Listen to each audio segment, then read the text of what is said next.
Maybe we won't do this every time, but I have this feeling that I have access to, I'm the lucky one. I get to sit right in the middle because I get to see everybody on the screen and I get to see all of you. But you all sort of get to see kind of in that little tiny box over there, and you kind of get to see in a tiny little box. But I don't know if this helps any, but wave your arms around. So there you go. We're all in the same ocean.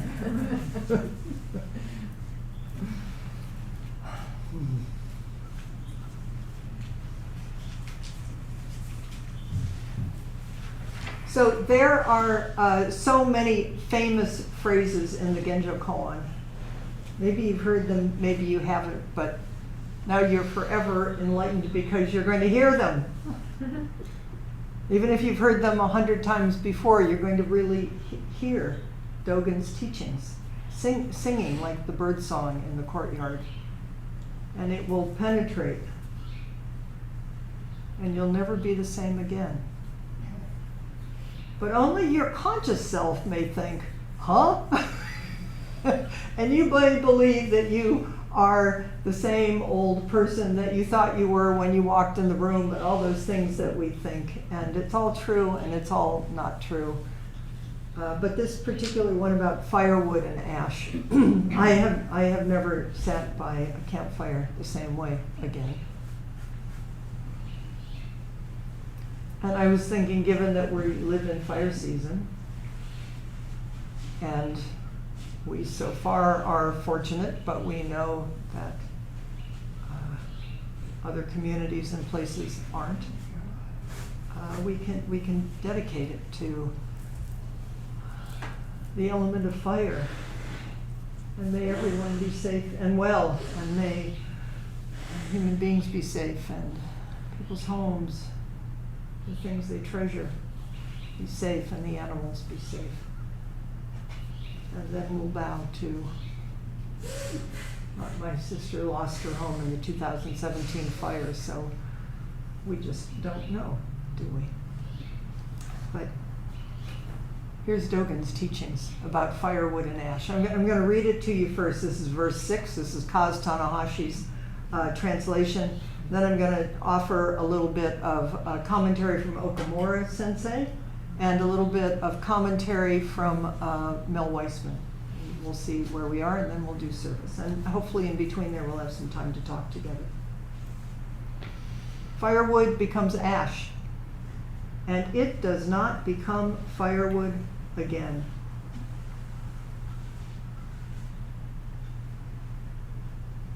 That's so beautiful and sad. It becomes ash. It does not become firewood again. It will never become what it was before. And we'll talk about it on the absolute level, but on the relative level, it's like nothing will ever be what it was before. Don't miss that. Yet do not suppose that ash is after and firewood before. You should understand that firewood abides in the phenomenal expression of firewood, which fully includes before and after and is independent of before and after. Ash abides in the phenomenal expression, and sometimes you'll see there's another translation here of Dharma position, which is an interesting one. I sort of bring that forward. Ash abides in the phenomenal expression or Dharma position of ash, which fully includes before and after. Just as firewood does not become firewood again after it is ash, you do not return to birth after death.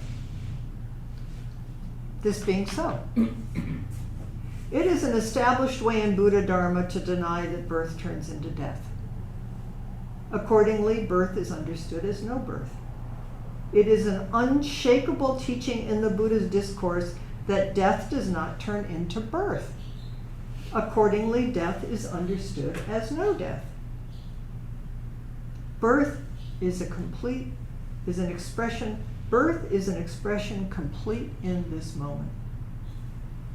Death is an expression complete in this moment. They are like winter and spring. You do not call winter the beginning of spring, nor summer the end of spring. Okay, so here's a little bit of Okamura's commentary. Okamura, this really, Dogen is one of the few religious teachers, I've been told, who really talks about time. And he has a whole fascicle called Uji on time, which we could do sometime, or parts of it. Time has always felt mysterious. I met somebody the other day. I am dyslexic, and one of the ways it's when I was in 4th grade, I remember my father pointing to a clock on the wall and getting really angry because I could not tell him what time it was or understand what those little dots and numbers were that were captured in this little round thing. I could not conceptualize what what the world was talking about. Now, of course, I do. I mean, sort of, but time is very mysterious, and you have to show up on time. I mean, that's part of Zen, right? When you do service, there's a way to do it. There's a place where you hit the bell. Pay attention. And everything is completely, the most profound teaching is there is no past, present, or future. Or past, present, and future is completely right now. Which means, if there is future in the way we conceptualize, if it's right here, your patterns of body, speech, and mind are completely creating the future. We are not helpless. And in the same way, if the past doesn't exist the way we think it is, and it's right here, whatever you think you did in the past, or whatever those relationships with your mother or father or somebody who died, or whatever you think that was past and you can't reconcile, or whatever, you know what? It's right here. It's right here. And here, and here. That's rather remarkable. And if you think Ukraine is over there, it is over there. But you know what? It's right here. And so is everything else. Dogen compares life and death to firewood and ash. We commonly think that a seed sprouts and grows gradually, and after a long period of time becomes a big tree, right?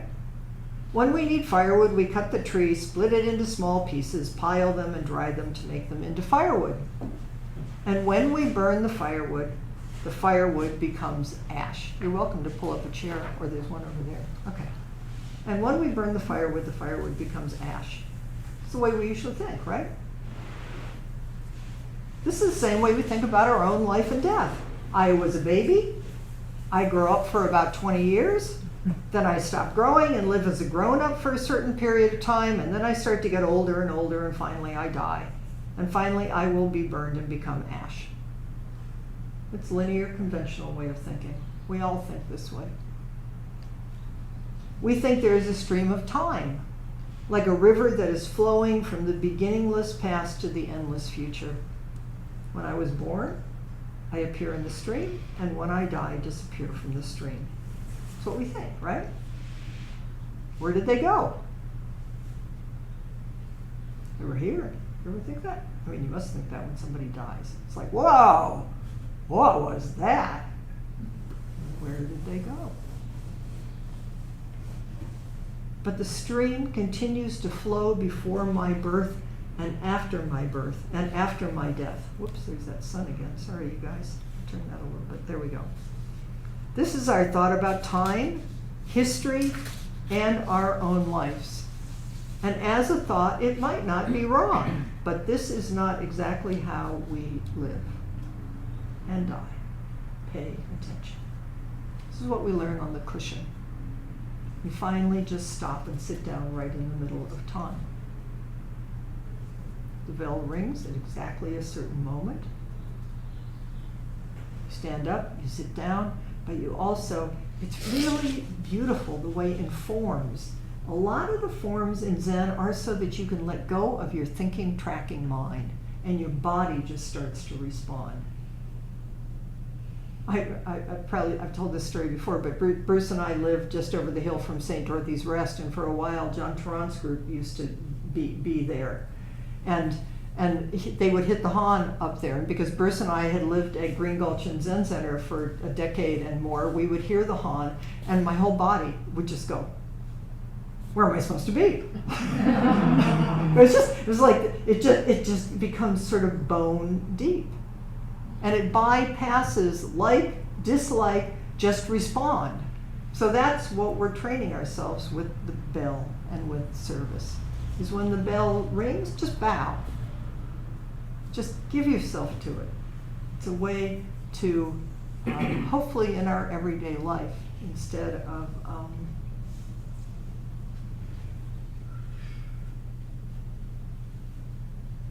when somebody comes up behind you in the car and is pushing,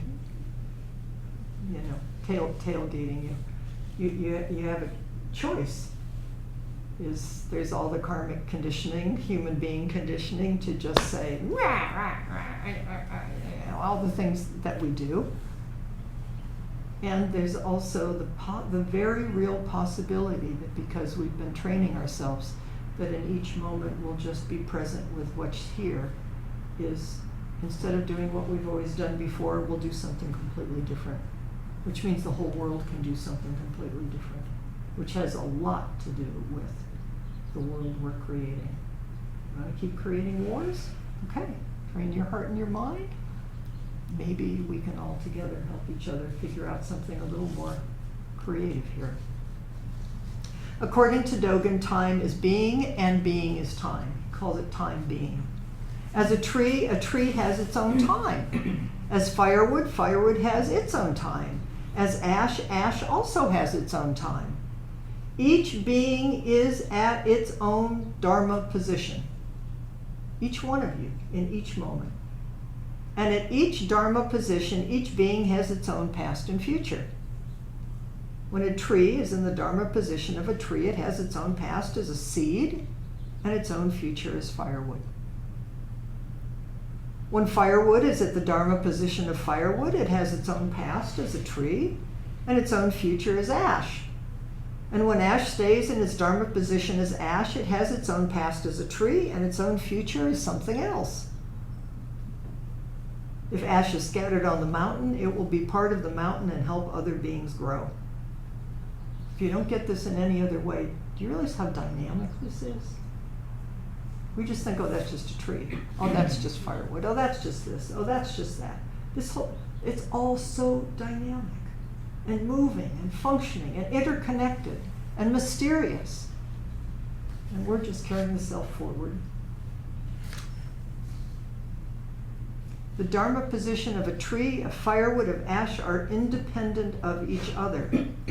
When we use the analogy of tree, firewood, ash, or each stage of our own life and death, each position seems to have a length of time. It does, right? I got born. I've lived a few decades. But the present moment really doesn't have any length of time. Can you grab it? Go ahead. Try. Did you get it? Where'd it go? The present moment is the only reality. The past is already gone and the future has not yet come. Still, there is nothing that can be grasped as the present moment. The present moment does not exist, so time does not really exist. It's all a construct. All you can do is just show up and experience this moment as this moment.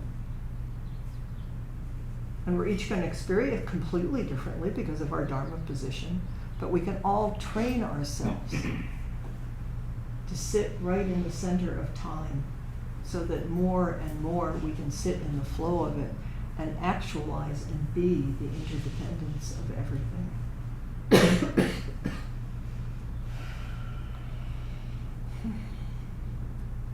At each moment, everything is continuously arising and perishing. That's so beautiful. That's a source of wonder. And that's the source of poignancy and grief. Each moment is new and fresh. Each moment.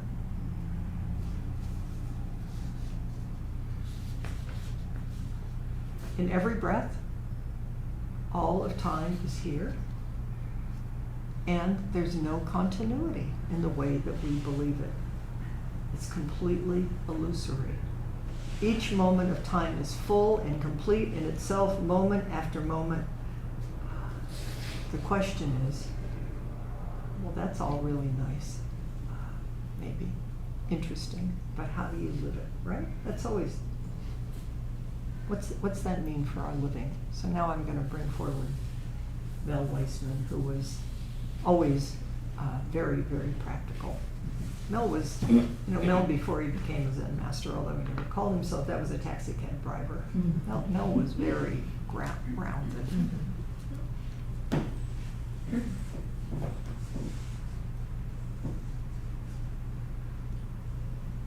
Everything has its own Dharma position, he affirms.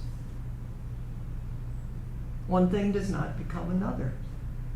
Our usual life has a certain kind of continuity.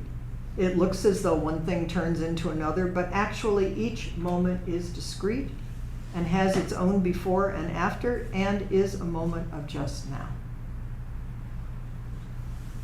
It's okay to understand this, but it's also necessary to live it.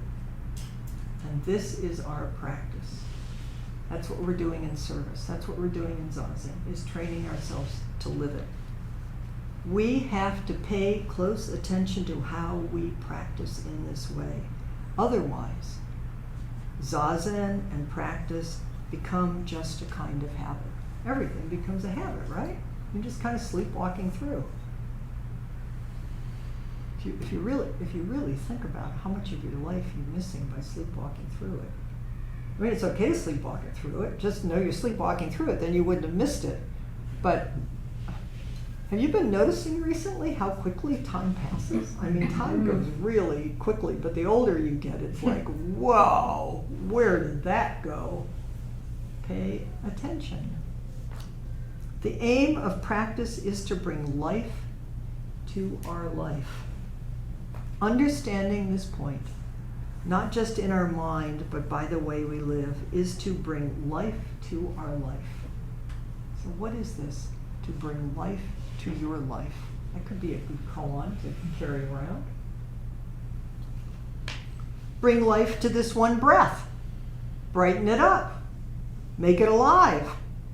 What would it be like to live your life that way? As if every moment were the last and the first moment, and every moment was a complete life.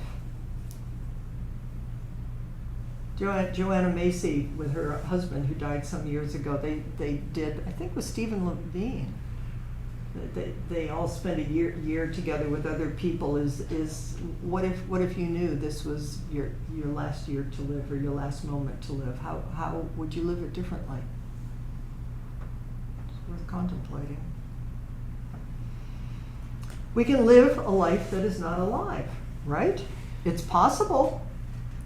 We are the only creatures who have that capacity to live a life that's not a life. And that's why we need spiritual practice, to bring life to our life. That's what it's all about. The aim of practice is to bring life to life, to realize the no-self of everything, the interdependence of everything, and to see reality with your own eyes. I would say to see it with the entire body as hands and eyes. To be here, to experience. Alive, alive, alive. Like it, don't like it. Just notice. Feel what you need to feel. But be here. This practice, he says, is sometimes called the practice of one act, or one act samadhi. One of the things I remember most about Mel at the very end is it was must have been his 81st birthday, although I thought it was his 8th. Anyway, my stories get mixed up, but I remember he was talking about how old he was. He was 81 at the time, so it must have been, it was his stepping down ceremony, and he was 81, I think. And somebody must have asked him how old he was. And he said, I'm 81. And then his little eyes started to sparkle, and he went, 81. He was clearly entertaining himself, is that he had completely gotten that it was the many of 81 years, and it was just one life, one moment. And he just kept going, 81. It was the way he did it, the way he did the one. He had spent 81 years learning how to hold up one finger and just completely be that. That's what Mel taught me. And that's my takeaway from Mel, actually. He says samadhi has various meanings, but strictly speaking, it means concentration. It's a technical term in Buddhism, but here he's talking about it means to be always seated in reality, to be aware of each moment of right now as it arises. How we practice that is to see each moment, to be aware of the beginning, middle, and end of each moment of activity. So here we go. This is very Zen. You're going to like this. Putting shoes on the shoe rack is one complete activity. We're practicing lining up our little shoes outside. There's a beauty to it.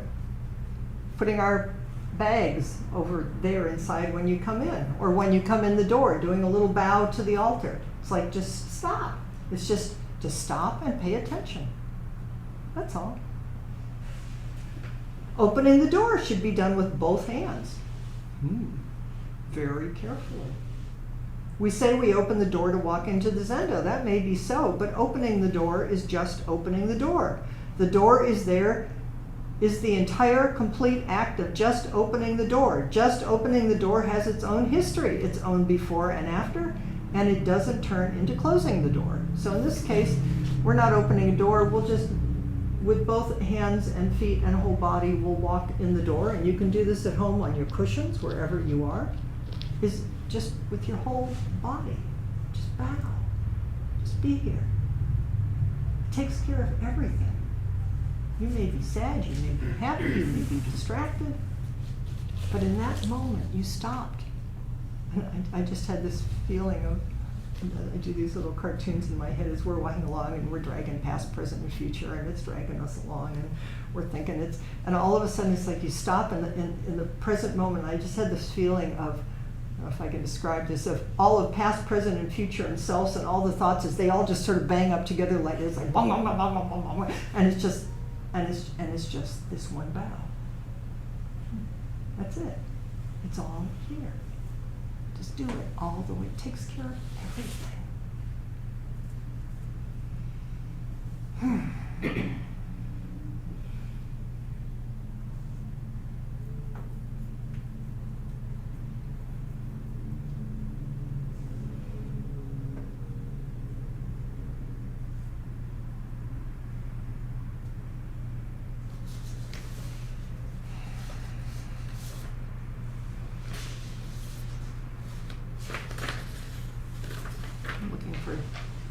The thing that Mel said, that I thought, oh, bring life to this one breath, bring life to our life.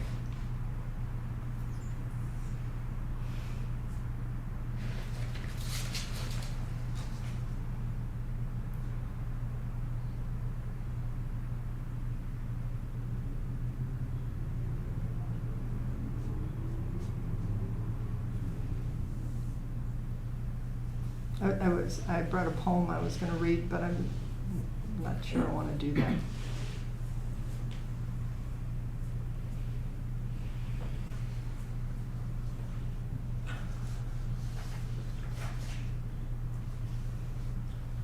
Well, maybe I will. Because I think to bring life to our life I think the fear is that if we bring life to our life, one, we might be happy, and some of us aren't so sure that we deserve it or whatever. But I also think that if we fully experience being alive, I think that's also kind of scary. You know, we might feel some stuff. So maybe I'll just read this because I love this poem. I was thinking, because we're going to chant the Metta Sutta. It's like, it's one thing to think, oh yeah, loving kindness. I really want to practice love. I want to practice loving kindness. Don't have some idea about loving kindness. I mean, please do. But living it? Show up. And then let life touch you and enliven you. So here's, you probably know this, Naomi Shihab-Nai's poem about kindness. Before you know what kindness really is, you must lose things. Feel the future dissolved in a moment like salt in a weakened broth. What you held in your hand, what you counted and carefully saved, all this must go. So you can see and know how desolate the landscape can be between the regions of kindness. How you ride and ride, thinking the bus will never stop, the passengers eating maize and chicken will stare out the window forever. Before you learn the tender gravity of kindness, you must travel where the Indian in a white poncho lies dead by the side of the road. You must see how this could be you. How he too was someone who journeyed through the night with plans and the simple breath that kept him alive. Before you know kindness as the deepest thing inside, you must know sorrow as the other deepest thing. You must wake up with sorrow. You must speak to it till your voice catches the thread of all sorrows and you see the size of the cloth. Then it is only kindness that makes sense to you anymore. Only kindness that ties your shoes and sends you out into the day to gaze at bread. Only kindness that raises its head from the crowd of the world to say, "It is I you have been looking for," and then goes with you everywhere like a shadow or a friend.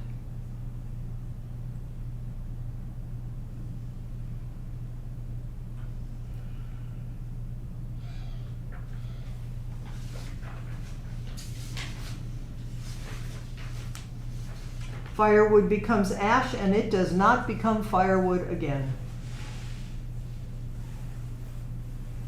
There is loss. Don't mistake it. There is birth and there is death. And there is no birth and no death. And the only way to fully live birth and death is to know and live the place of no birth and no death and of just being fully, potently, wholeheartedly present in this moment. Just here I am, just alive, along with all beings.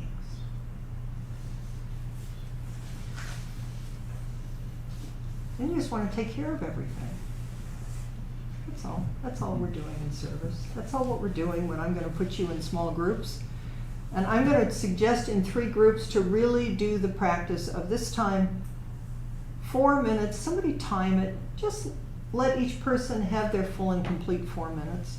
If you don't want it, that's okay if you've finished before 4 minutes. But give each person 4 minutes, sit in silence. Maybe that person will think of something else.